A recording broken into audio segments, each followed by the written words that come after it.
India Pakistan பதற்றம் குறித்து வெள்ளை மாளிகை அறிக்கை வெளியிட்டிருப்பதாக தகவல். நேற்று இந்த விவகாரத்தை நாங்கள் தலையிட மாட்டோம் அப்படின்னு அமெரிக்கா சொல்லியிருந்தது குறிப்பிடத்தக்கது. இந்தியா பாகிஸ்தான் இடையிலான பதற்றத்தை தணிக்க அமெரிக்க அதிபர் ட்ரம்ப் விரும்புகிறார் அப்படின்றதாக தகவல் வந்திருப்பதாக கிடைக்கப்பெற்றிருக்கிறது. நம்மோடு செய்தியாளர் ரமேஷ் இணைகிறார். ரமேஷ், இது அதிகாரப்பூர்வ அறிக்கையா, விவரங்கள் என்ன? அதாவது வெள்ளை மாளிகையின் சார்பில் தற்போது செய்தியாளர் சந்திப்பு நடத்தப்பட்டு வருகிறது. அந்த சந்திப்பில் தான் இது அதிகாரப்பூர்வமாக தெரிவிக்கப்பட்டிருக்கிறது. இந்தியாவும் பாகிஸ்தானும் பதற்றத்தை தணிக்க வேண்டும் என்று அமெரிக்க அதிபர் விரும்புகிறார். வெளியுறவுத்துறை செயலாளரும் தேசிய பாதுகாப்பு ஆலோசகருமான ரூபியோ இரண்டு நாடுகள், அதாவது இந்தியா மற்றும் பாகிஸ்தான் இரு நாடுகளுடனும் தொடர்பில் இருந்து மோதலை முடிவுக்கு கொண்டு வர முயற்சித்து வருகிறார் என வெள்ளை மாளிகை அதிகாரப்பூர்வமாக தெரிவித்திருக்கிறது.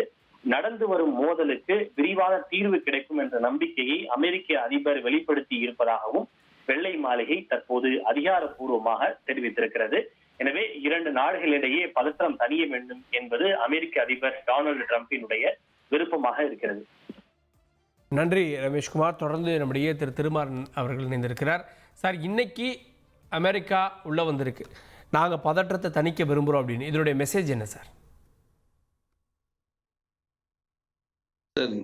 நேத்துல இருந்து பாத்தீங்கன்னா, நேத்தே சொன்னாங்க, இன்னைக்கு மார்னிங்ல இருந்தே அவர்கள் அந்த எஸ்கலேஷன் வேண்டாம் அப்படின்றத ரொம்ப உறுதியாக இருக்கிறாங்க. அதே போல சவுதி அரேபியா கண்ட்ரி நம்மிடம் இன்னைக்கு பேசி சென்றிருக்கிறார்கள். நாளை அவர்கள் வெளியுறவுத்துறை அமைச்சரை சந்திப்பதாக கூறியிருக்கிறார்கள்.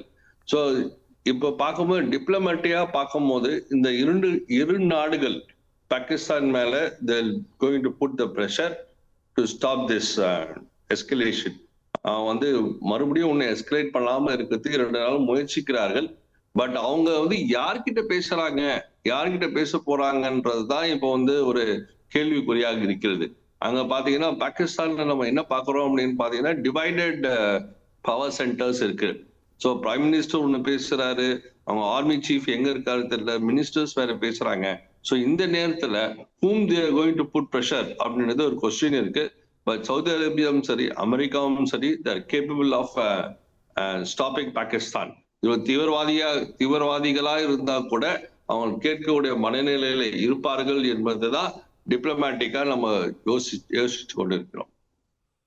ஓகே, எந்த சேனலில் பேசுகிறாங்க அப்படின்ற ஒரு கேள்வி இருக்குது. இராணுவத்துக்கிட்ட பேசுகிறாங்களா, இல்லை பொலிட்டிக்கல் கவர்மெண்ட்டை பேசுகிறாங்களா அப்படின்ற கேள்வி, இல்லை உளவுத்துறை அதிகாரிகள் மூலமாக என்எஸ்ஏ மூலமாக பேசுகிறாங்களான்ற பல கேள்விகளை எழுப்பியிருக்கீங்க. ஆனால் ஒரு பொலிட்டிக்கல் கவர்மெண்ட் தானே இன்னொரு நாட்டோட அஃபிஷியலாக பேச முடியுன்ற ஒரு பார்வை இருக்குது. இருக்குங்க. ஆனா இன்னைக்கு நிலைமையில என்ன இருக்கு பாகிஸ்தான்லன்னு பாத்தீங்கன்னா, நம்ம பெரும்பாலும் பாக்குறது அவங்க ஆர்மி அப்படின்னு சொல்லக்கூடியவர்களே ஆர்மி ட்ரெஸ்ஸை எடுத்துட்டு வெளியே வந்தா they become டெரரிஸ்ட் உள்ள போயிட்டு ஆர்மி ட்ரெஸ் போட்டு அவங்க ஆர்மி பீப்புள் ஆயிடுறாங்க. அதான் மறுபடியும் நம்ம இன்சிஸ்ட் பண்ணிட்டு வரோம்.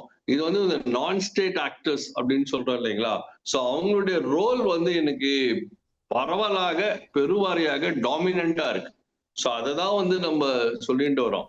ஸோ இப்போ ஒரு கவர்மெண்ட்டே ஒரு டம்மி கவர்மெண்ட் அப்படின்னு வச்சுட்டு அங்க ஆர்மி தான் ரூல் பண்ணிட்டு இருக்காங்க. இப்போ அந்த ஆர்மி தான் ரூல் பண்றாங்களேன்னு ஒரு பெரிய கொஸ்டின் இருக்கு. பட் இந்த நான் ஸ்டேட் ஆக்டர்ஸ் சொல்லக்கூடியவர்கள் பாகிஸ்தான் இன்னைக்கு வெரி டாமினன்ட் ஃபோர்ஸா வந்திருக்காங்க. ஓகே, ஹமாஸுக்கும் பாகிஸ்தானுக்கும் பெரிய வித்தியாசம் இல்லை. பதற்றத்தை தணிக்க அமெரிக்கா விருப்பம் தெரிவித்திருக்கிறது. ஒரு முக்கியமான நகர்வாக பார்க்கப்படுகிறது. குறிப்பாக வெளியில் நாங்கள் இந்தியாவை தாக்கிடுவோம், அப்படி இப்படி எங்களுடைய ஏவுகணைகள் சும்மா இல்லை அப்படின்னு பாகிஸ்தான் சொல்லி கொண்டிருந்தாலும் பேக்டோர் வழியாக சவுதி அரேபியாவையும் அமெரிக்காவையும் அழுத்தத்திற்கு உட்படுத்தி இந்தியாவிட்ட எப்படியாவது பேசுங்க அப்படின்றதுடைய நகர்வு தான் இதுவா அப்படின்ற கேள்விகள்லாம் எழுந்திருக்கிறது. இன்றைக்கு கூட செய்தியாளர் சந்திப்பில் வெளியுறவுத்துறை செயலாளரிடம் இந்த கேள்வி கேட்கப்பட்டது.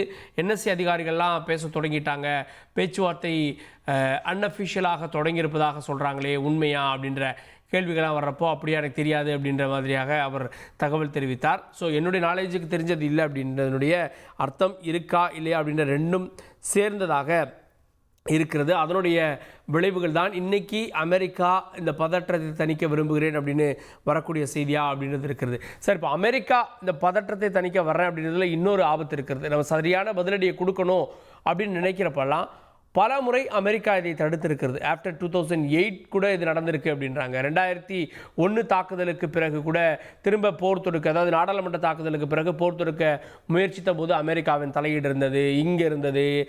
71 அமெரிக்காவுடைய போர்க்கப்பலையை அனுப்பி வச்சுச்சு அப்படின்றதெல்லாம் பார்க்குறோம்.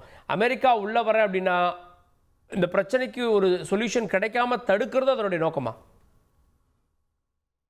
நம்ம இந்த முறை பாத்தீங்கன்னா அமெரிக்கா போன நிகழ்வுகள் மாதிரி இல்லை. போன நிகழ்வுகள்லாம் க்ளோஸ்லி அலைன் வித் பாகிஸ்தான். அவர்கள் பார்ட்னராக இருந்தார்கள். இந்த முறை மட்டும்தான் நீங்க சொன்னபடி பாத்தீங்கன்னா போன அட்மினிஸ்ட்ரேஷன் ஆஃப் ட்ரம்ப்பே நான் நிறைய பிரஷர் இந்தியா மேல போட்டிருந்தார். இன்னைக்கு அந்த அளவுக்கு நம்மள அழுத்தம் இல்லை. நாங்கள் வருகிறோம் என்று சொல்கிறாரே தவிர நாங்கள் கண்டிப்பாக நாங்கள் சொல்வதை கேட்க வேண்டும், நீங்க நிறுத்த வேண்டும் என்பதை அவர் சொல்லவில்லை. நேற்று ஒரு வேன் சொல்லியிருக்கார். இன்னைக்கு ஒரு ட்ரம்ப்புடைய விருப்பம்னு சொல்ல, அது நம்ம விருப்பம் கூட அதுதான். போர் நம்ம விரும்பலை. நம்ம போரை நம்ம விரும்பலன்றதுதான் உண்மையான ஒரு உண்மை கூட. அது நம்ம மேல திணிக்கப்படுகிறது. திணிக்கப்படுக்கும் போது நம்மளுக்கு வேற last resort, we have to defend ourselves. நம்ம சாவரினை நம்ம காப்பாற்ற வேண்டும். அது நம்ம பொறுப்பு இருக்கிறது. அதனால வேற வழி இல்லாம தான் நம்மள கவுண்டர் கொடுத்துட்டு இருக்கோம். நம்ம யாருமே போரை விரும்பி நம்ம ஏற்றுக்கொள்ளவில்லை. நம்மளை தள்ளப்படுகிறார்கள். அதுதான் அமெரிக்கா அதிபர் ட்ரம்ப்னு சொல்லியிருக்காரு. நாங்களும் இந்த போர் நீடிப்பது விரும்பவில்லை, நம்மளும் விரும்பவில்லை. யாரை இப்போ விரும்புகிறார்கள் என்பது அவருக்கு நன்றாகவே தெரியும். இன்னைக்கும் தொடர்ந்து 2வது நாட்களாக நாம் பார்த்து கொண்டு இருக்கிறோம். ட்ரோனை வைத்து ஜம்முவும் குஜராத் வரை அட்டாக் செய்து கொண்டிருக்கிறார்கள். கணிப்பு என்னவென்றால் நாளை மறுநாள் கண்டிப்பாக இன்டென்சிஃபை செய்வார்கள். ட்ரோன் மட்டுமல்ல, பல மிசைல்ஸ் அனுப்புவதற்கு கூட பல சாத்தியக்கூறுகள் இருக்கிறது.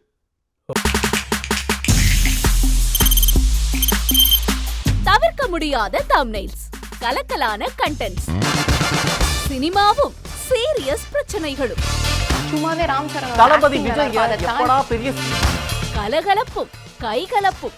Me too love you. Thank you sir. அவர்கள் அந்த மாஸ் ஏத்துறது தியேட்டர் தெரிக்குதுனாலே டன் தான். பிரேக்கே இல்லாமல் பிரேக்கிங் நியூஸ் சொல்லும் தந்தி டிவி ஆப். இன்ஸ்டா தலைமுறை வரை இறங்கி அடிக்கும் தந்தி டிவியின் டிஜிட்டல் எக்ஸ்க்ளூசிவ். பாடி காமிச்சீங்க. அது அதை விட மோசம். இல்ல பாடி காமிச்சீங்கன்னா அது இன்னும் வெரி பேட். தந்தி டிவி ஆப்பை இலவசமா டவுன்லோட் செய்யுங்க. ஃபாலோ பண்ணுங்க, சப்ஸ்கிரைப் பண்ணுங்க, என்ஜாய் பண்ணுங்க.